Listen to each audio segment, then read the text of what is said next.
విజయవాడలో 23 ఏళ్ల Saikrishna missing case రాష్ట్రవ్యాప్తంగా సంచలనం సృష్టిస్తోంది. ఈ ఘటనలో కృష్ణలంక సీఐ నాగరాజుపై హత్యాయత్నం కేసు నమోదైంది. సాయికృష్ణ తల్లి విజయలక్ష్మి ఇచ్చిన ఫిర్యాదు మేరకు సిపి రాజశేఖర్ ఈ కేసును నమోదు చేశారు. మాజీ ముఖ్యమంత్రి వైఎస్ జగన్ బాధితురాలిని పరామర్శించి పోలీసు ఉన్నతాధికారులపై హత్య కేసు నమోదు చేసి సిబిఐతో విచారణ జరిపించాలని డిమాండ్ చేశారు.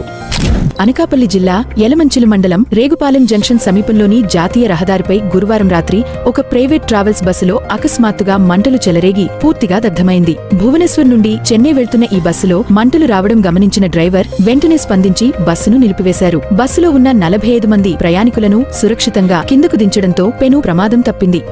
రష్యాపై ఉక్రెయిన్ అత్యంత భారీ స్థాయిలో డ్రోన్లతో విరుచుకుపడింది. 82 డ్రోన్లను ఉపయోగించి రష్యాలోని గకోవో, రోస్టావ్ అబ్లాస్ట్ వంటి కీలక ప్రాంతాల్లో ఉన్న ఆయిల్ రిఫైనరీలను లక్ష్యంగా చేసుకుని ఈ దాడులు జరిపింది. అయితే దేశవ్యాప్తంగా ఉక్రెయిన్ ప్రయోగించిన సుమారు 500 డ్రోన్లను తాము కూల్చివేసినట్లు రష్యా అధికారికంగా ప్రకటించింది.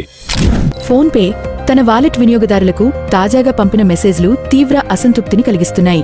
1 సంవత్సర కాలంగా ఫోన్ పే వాలెట్ ద్వారా ఎటువంటి డిజిటల్ చెల్లింపులు చేయని వినియోగదారుల నుంచి ఛార్జీలు వసూలు చేయనున్నట్లు కంపెనీ ప్రకటించింది.